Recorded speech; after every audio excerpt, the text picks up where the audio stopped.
Good afternoon, everyone, and welcome to this session of Rome Dialogue focused on Libya. I'm Arturo Varvelli, head of the ECFR Rome office, and I'm pleased to welcome you all to this panel. Welcome to Ahmed Maiteeq, welcome to Mary Fitzgerald, and welcome to anyone who is listening to us. And allow me to thank particularly ISPI for having me here.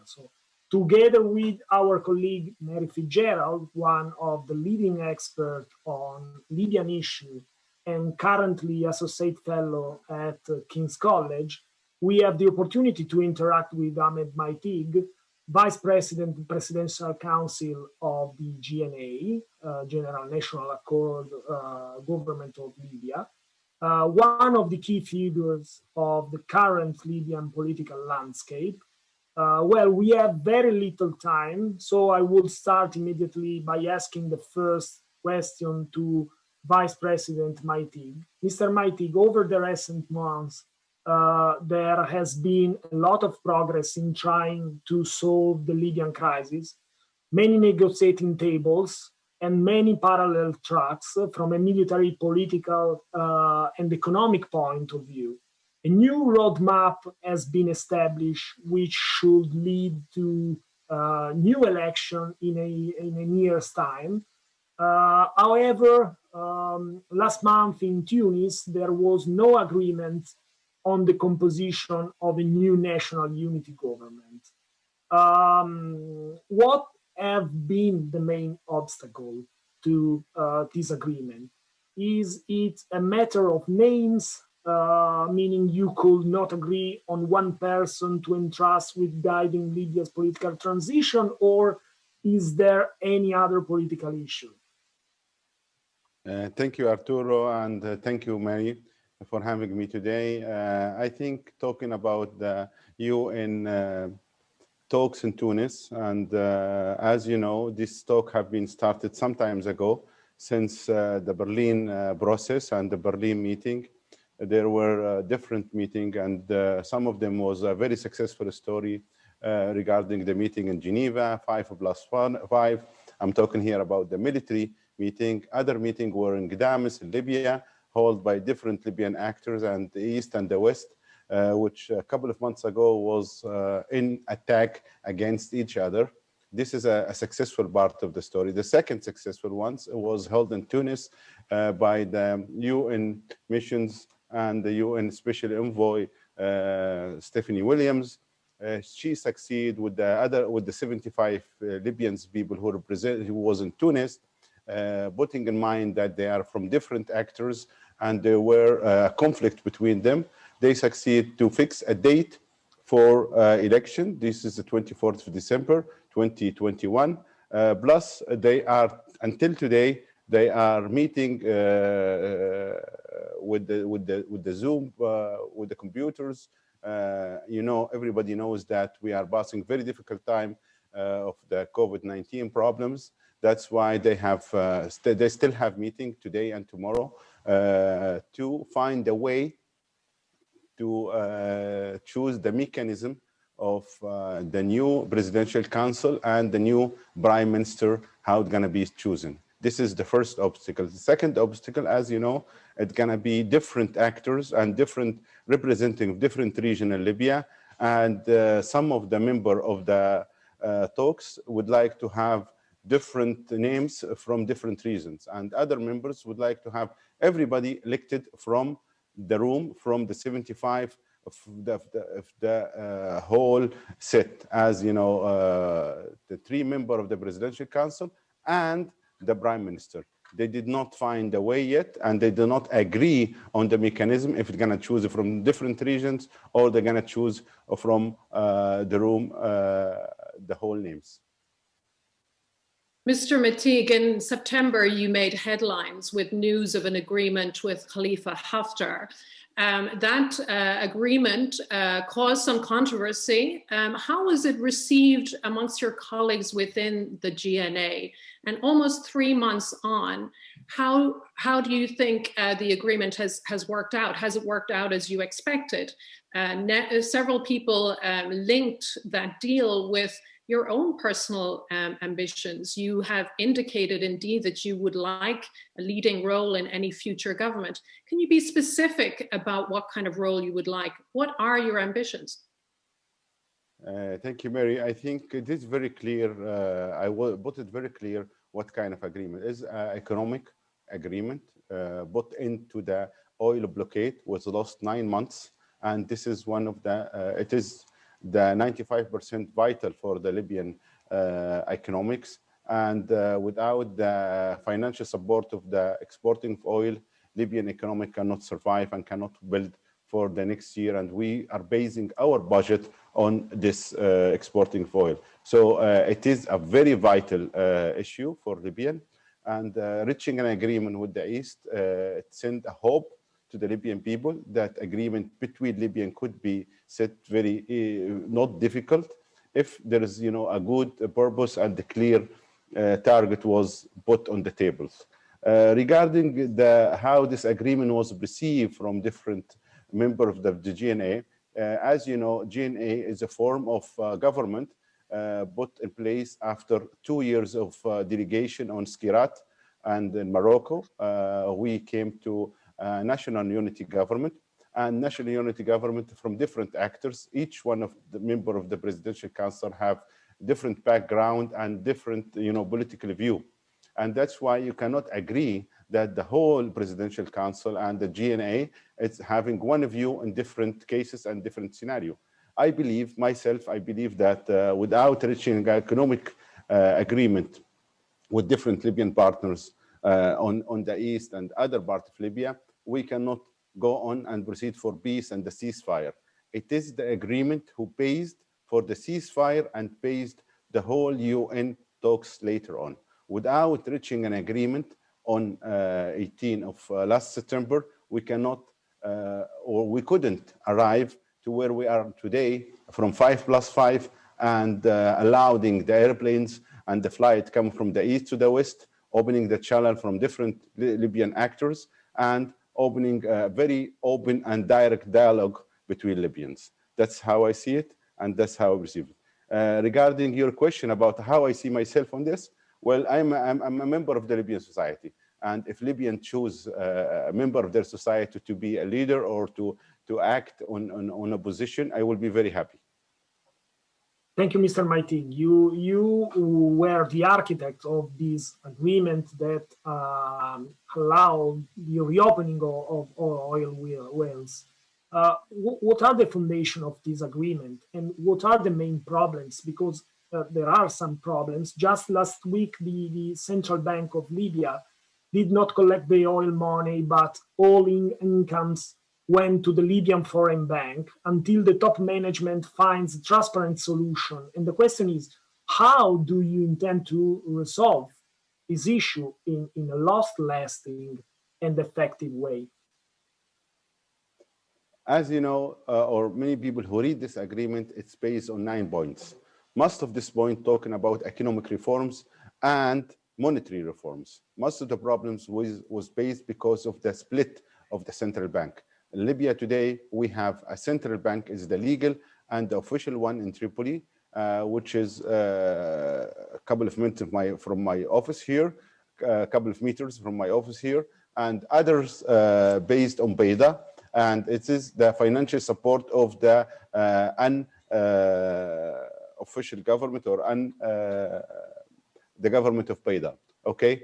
So, as you know, the oil well and the oil side of Libya mostly are in the center of Libya. It's under Haftar forces, and the other part, which have the main financial support of the Libyan economics in the south, and is under the Haftar military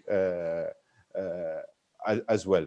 So, without reaching an agreement about how we can deal with this income coming from from the oil and from you know, the revenue coming from the oil, we cannot guarantee the continuity of exporting oil. This is one side. The other part of it, as you explained, the problem in the Libyan foreign banks and other problem in the central bank is because there is a split between the two central banks in Libya. And the head of the central bank is not only the governor of central bank, but there is a committee from the central bank, and it's split from the east and the west. Today, we had a meeting this morning with the governor of central bank, with the national oil company, with the auditing bureau, and our minister of finance, and the Mr. Sarraj, the prime minister as well. So we were talking about how we end this blockade and how we continue to guarantee that the flowing of the revenue without causing another blockade of the oil. And this can be guaranteed only by reaching an agreement with the East, how we can do first one budget of the country, uniting the Libyan budget. Second, having one exchange rate. There is a big problem about the exchange rate in Libyan monetary system. There is different exchange rate. There is the official exchange rate of the government, and there is the commercial exchange rate, and there's even third exchange rate. And this is creating uncertainty, and sometimes some people feeling injustice on that. So we have to be very direct and attack the problem itself, which is the exchange rate, and have one exchange rate for government use, government use, commercial use, and personal use. Turning to foreign policy, Mr. Maiteeq, there's been a lot of international attention to the GNA's relationship with Turkey. It's a relationship that has been controversial both inside and outside Libya. Yet Turkey's support for the GNA, whether military support or diplomatic support, has been critical for the GNA. Tell us a little bit more about that relationship as it stands now. What are the main pillars of that relationship, and where do you see that relationship going in future? Well, as you know as well, after we came, the government national code started in December 2015, and 4 months later, we've been attacked by ISIS in Sirte. And at that time, we had received a lot of help from United States, Italy, and other European partner and friends. We are grateful for all this country and their supports during the ISIS problems. And we succeed to catch out ISIS from Sirte, and we save the Mediterranean, and we save our neighbors from north, as Europeans, and our neighbors in North Africa from spreading of this ISIS. Okay, on 4th of April, after the attack of Tripoli, we call for these partners again to help us to support the national government and the legal government of Libya. We send the letters to Italy, to France, to UK, and United States to support the government of Libya, because you know that the government of Libya is under embargo for importing arms and munitions and all support from military equipment. We only find Turkey to stand by us on international side and to support the legal government. And we sign with them an agreement in the daylight, everybody knows. So we have to be very grateful to the people who stand by us on the difficult time. But what are the main pillars of that current relationship, and how do you see that relationship evolving in the future? Well, I think we have to focus more in economic and national interest of Libya. As you know, Turkey is a very important partner on the Mediterranean, and we call for all European partners to help a good and positive relation with Turkey and with Libya. I think diverting this relations from military or security stand to economic one, I think is going to be very, very important and going to solve many problems we see today.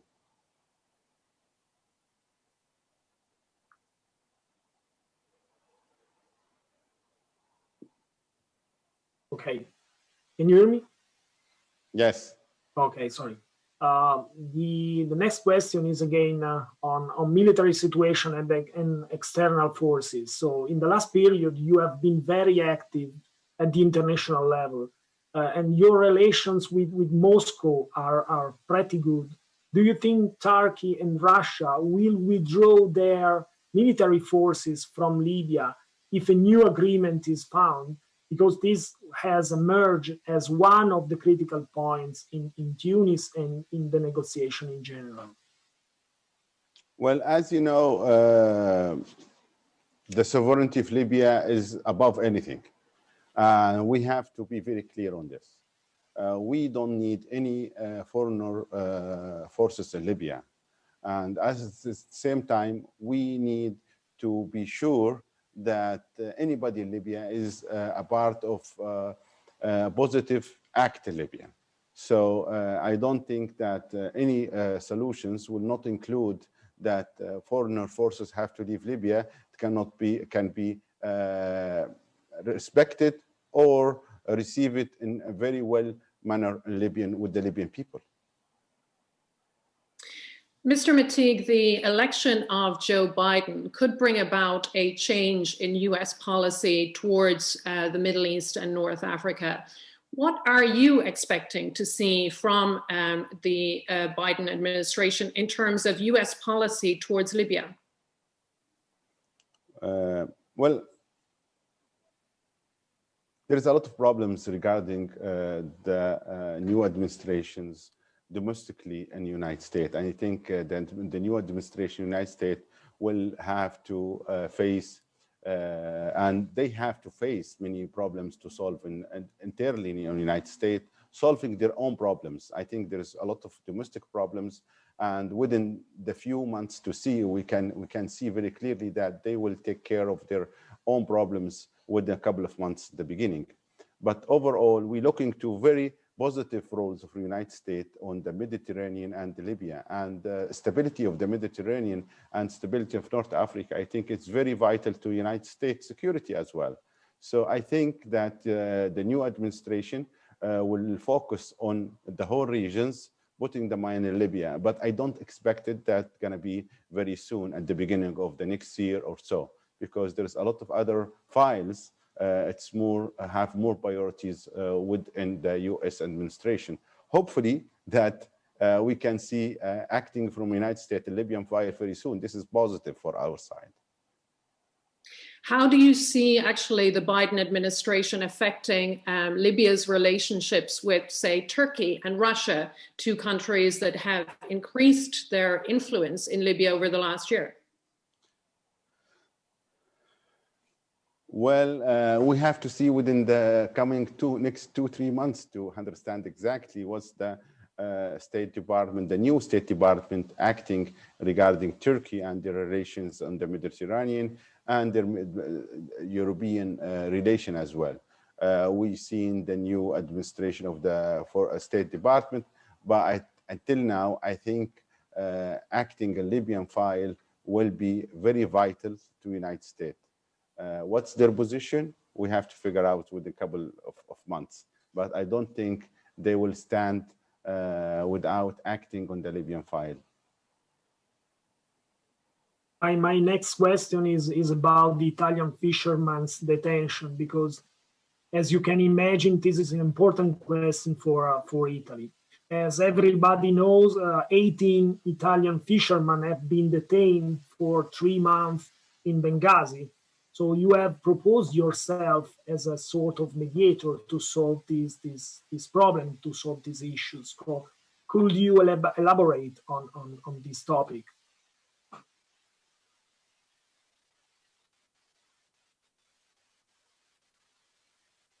Our relation with Italy is very historical relations. And Italy stands by Libya very difficult time. It was one of the only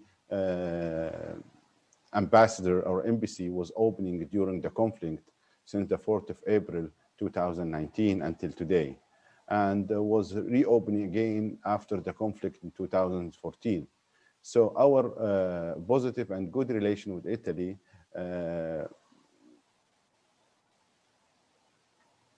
we have to stand by it. And we know that the fishermen, Italian fishermen, it is very, it's a humanitarian problems, and we want to see them coming back to their home very soon. But at the same time, we have to respect the legal issue on the two countries. They have entered to the Libyan water side illegally. And what's been done in Benghazi is they detain them because they have entered into Libyan soil without any legal issues. So we have to come over these problems, putting in mind there is a lot of legal issues to solve these problems. But I think I can be sure that I can solve these problems very soon with the two sides. Finally, Mr. Maiteeq, you have been Vice President of the Presidential Council since the GNA's inception almost 5 years ago now. Looking back, and we all know there have been a lot of ups and downs, what do you think were the mistakes made by the GNA? And looking back, how would you have done things differently? What would you have done differently? Well, differently, there's two issues. I think focusing on how the BC was constructed at the first place, there's a lot of mistakes. The BC was constructed from different actors, but there is no clear rules for the vice presidents. There is no each one for which. And this is creating a lot of problem internally with the BC itself. Secondly, we had not focused enough on the south of Libya and regarding the municipality and local authorities. We should focus from day one on two issues as I began: economic reform and local governors. This is the issue can solve, in my opinions, 75% of the problem of Libya. Going to local government and economic reform, especially about the exchange rate and up system, our monetary system and banking system as well. What advice then would you give a future government, a future unity government, in terms of this is what we learned, this is what we did wrong, this is what you should do right? Yeah, I think there's mostly we have to create a government that based on what problems of war and conflict to solve the cause of this conflict in Libya. Don't go until and asking or aiming for big projects, big plan. Just focus on the basic needs of Libyan people today. There is very basic needs of the Libyan people. Plus, there is a lot of reforms that should be made within the Libyan system. As you know, Libya was a one-man show for 42 years. And since then, 2011, today, there is no reform on that system. So changing a whole system in one day or one night is difficult. So you have to go slowly and try to change a very basic service to the people, plus changing the whole system from one government to a local authority and governor of municipality, and different regions have their own way of solving their problems. In August and September, we saw protests right across Libya. In fact, many people said they were the largest nationwide protests we've seen in Libya since 2011. What those protests had in common, they had very different contexts depending on local particularities in the east, in the south, and the west. But the common thread in those protests was unhappiness, a grievance over what is perceived to be endemic corruption in Libya. How seriously did the GNA take those protests, and what has it done since then to tackle those grievances? We have facing many difficult problems during our 5 years. We had 2 years of this 5 years of continuing attacks in Tripoli, okay? And other 1 year fighting ISIS and CERT. And 1 year there's different problems of militia attack in Tripoli. So the actually governor time of the GNA in Libya is less than 1 year. Otherwise, the other 4 years is the whole conflict and ending problems and war. Many of them is not a Libyan war, it's more international war like the ISIS one, okay? So the reality is that we had only a very limited time to base on how to change institution, change the systems, improving the life of Libyans regarding the water supplies, regarding the electricity, regarding the money liquidity problems. All of these problems, what daily needs of the Libyan people. So if we ensure that there is no another conflict in Libya, another war in Libya, any government in Libya could improve a lot of this basic need of the Libyan people. This is exactly what we need. We need to ensure that there is no another military attack on different cities, not only in Tripoli or government, but different parts of Libya. Once we ensure that, any government can have enough time to work and enough a plan to work on it. Ahmed Maiteeq, Vice President of the Presidential Council of Libya's Government of National Accord, thank you very much for joining us. Thank you. Thank you.